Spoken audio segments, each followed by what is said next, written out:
Hello! In this video, we will show you how to prepare a great Café Au Lait with your NESCAFÉ Dolce Gusto Genio. Adjust the drip tray to the low position. Place your cup.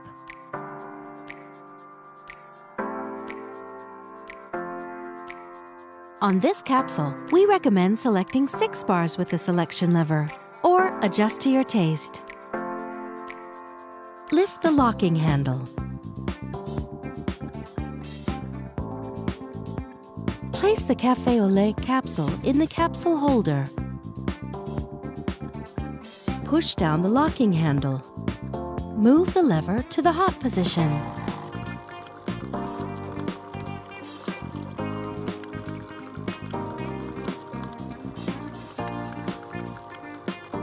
Once the coffee flow has stopped, the lever automatically returns to the stop position and the power button blinks red. Don't lift the locking handle until the power button turns green.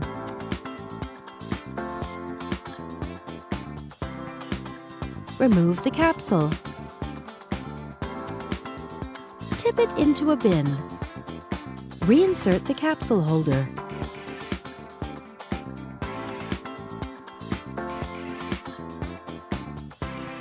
And that's it! Enjoy your balanced and round Café Au Lait. With NESCAFÉ Dolce Gusto, you can enjoy a wide range of delicious coffees, teas, and hot chocolates.